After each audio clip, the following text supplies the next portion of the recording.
നമസ്കാരം. പ്രധാന വാർത്തകൾ.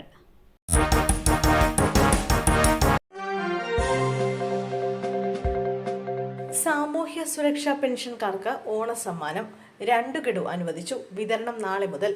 ഓണക്കാലത്തോടനുബന്ധിച്ച് സാമൂഹ്യ സുരക്ഷാ ക്ഷേമനിധി പെൻഷൻ ഗുണഭോക്താക്കൾക്ക് 2 ഗഡു ക്ഷേമ പെൻഷൻ അനുവദിച്ച് സംസ്ഥാന സർക്കാർ. ഇതിനായി 1679 കോടി അനുവദിച്ചതായി ധനമന്ത്രി കെ.എൻ. ബാലഗോപാൽ അറിയിച്ചു. 62 ലക്ഷത്തോളം പേർക്കാണ് ഓണത്തിന് 3200 രൂപ വീതം ലഭിക്കുന്നത്. ഓഗസ്റ്റിലെ പെൻഷന് പുറമെ 1 ഗഡു കുടിശ്ശിക കൂടിയാണ് അനുവദിച്ചത്. ശനിയാഴ്ച മുതൽ ഇത് ഗുണഭോക്താക്കൾക്ക് ലഭിച്ചു തുടങ്ങും. 26.62 ലക്ഷം പേരുടെ ബാങ്ക് അക്കൗണ്ടിൽ തുകയെത്തും. കൊച്ചിയിൽ കേന്ദ്ര ആഭ്യന്തരമന്ത്രി അമിത്ഷായുടെ സുരക്ഷാ ഡ്യൂട്ടിക്ക് മദ്യപിച്ചെത്തി. അസിസ്റ്റന്റ് കമാൻഡന്റിനെതിരെ നടപടിക്ക് ശുപാർശ. വിമാനത്താവളത്തിലെ ഡ്യൂട്ടിക്കാണ് മദ്യപിച്ചെത്തിയത്. മെഡിക്കൽ പരിശോധനയ്ക്ക് ശേഷം ഇയാളെ തിരിച്ചയച്ചു. നേരത്തെ പ്രധാനമന്ത്രിയുടെ സുരക്ഷാ ചുമതലയുള്ള ഉദ്യോഗസ്ഥനും നെടുമ്പാശ്ശേരിയിൽ മദ്യപിച്ചെത്തിയിരുന്നു. പാലക്കാട് AR ക്യാമ്പിലെ ഉദ്യോഗസ്ഥനെതിരെ ഇതുവരെ നടപടി സ്വീകരിച്ചില്ല. ഇതിനിടെയാണ് വീണ്ടും പോലീസ് ഉദ്യോഗസ്ഥൻ മദ്യപിച്ച് എത്തിയത്. നാളുകളായി അടച്ചിട്ട വീട്ടിൽ നിന്ന് ദുർഗന്ധം വമിക്കുന്നതായി പ്രദേശവാസികൾ. പോലീസ് എത്തിയപ്പോൾ കണ്ടെത്തിയത് മാലിന്യ ടാങ്കിൽ മൃതദേഹം. കോതമംഗലം ഊന്നുകലിന് സമീപം ആൾതാമസമില്ലാത്ത വീടിന്റെ മാലിന്യ ടാങ്കിനുള്ളിൽ സ്ത്രീയുടെ മൃതദേഹം കണ്ടെത്തി. മൃതദേഹത്തിന് 2 ദിവസത്തെ പഴക്കമുണ്ടെന്ന് സ്ഥലത്തെത്തിയ പോലീസ് വ്യക്തമാക്കി. ഏകദേശം 60 വയസ്സുള്ള സ്ത്രീയുടേതാണ് മൃതദേഹമെന്നാണ് പോലീസിന്റെ പ്രാഥമിക നിഗമനം. വീട്ടിൽ നിന്നും ദുർഗന്ധം വമിച്ചതിനെ തുടർന്ന് പോലീസ് എത്തി പരിശോധന നടത്തിയതിനെ തുടർന്നാണ് മൃതദേഹം കണ്ടെത്തിയിരിക്കുന്നത്.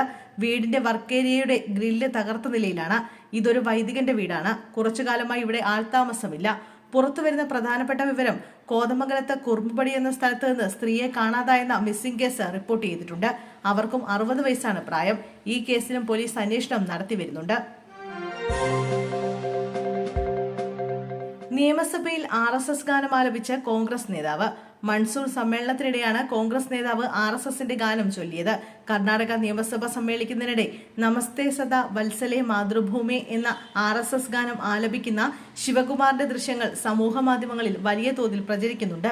ശിവകുമാർ ഒരു കാലത്ത് RSS വേഷം ധരിച്ചിരുന്നു എന്ന പ്രതിപക്ഷ നേതാവ് R. അശോകയുടെ ആരോപണത്തിന് മറുപടിയായാണ് അദ്ദേഹം RSS പ്രാർത്ഥന ചൊല്ലിയത്.